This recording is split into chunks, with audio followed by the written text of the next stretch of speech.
ಇಂದು ನವರಾತ್ರಿಯ 5ನೇ ದಿನ ತಾಯಿ ಸ್ಕಂದಮಾತಾ ದೇವಿಯನ್ನು ಪೂಜಿಸಲಾಗುತ್ತದೆ.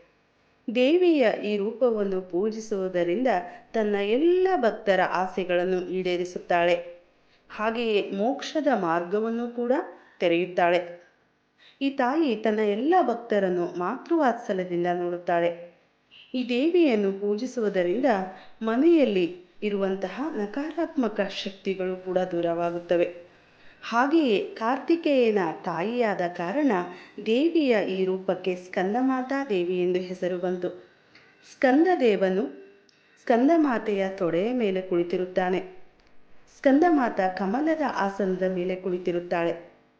ಆದ್ದರಿಂದ ಅವಳನ್ನು ಪದ್ಮಾಸನ ದೇವಿ ಅಂತಲೂ ಕೂಡ ಕರೆಯುತ್ತಾರೆ. ತಾಯಿಯ ವಾಹನ ಸಿಂಹವಾಗಿದೆ. ತಾಯಿಯನ್ನು ಪೂಜಿಸಿದರೆ ಮಕ್ಕಳಿಲ್ಲದವರಿಗೆ ಸಂತಾನ ಭಾಗ್ಯವೂ ಕೂಡ ದೊರೆಯುವುದು ಎಂಬುವ ಮಹತ್ತರ ನಂಬಿಕೆ ಇದೆ.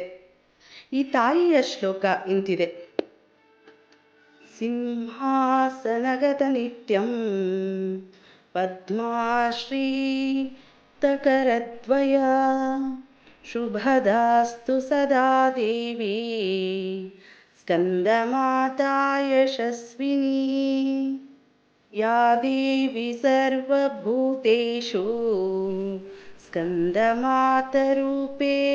ಸಂಸ್ಥಿತಾ ನಮಸ್ತಸ್ಯೈ ನಮಸ್ತಸ್ಯೈ ನಮಸ್ತಸ್ಯೈ ನಮೋ ನಮಃ.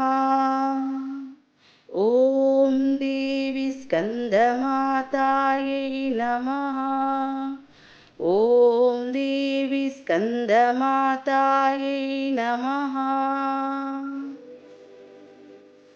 ಎಲ್ಲರಿಗೂ ಶುಭವಾಗಲಿ.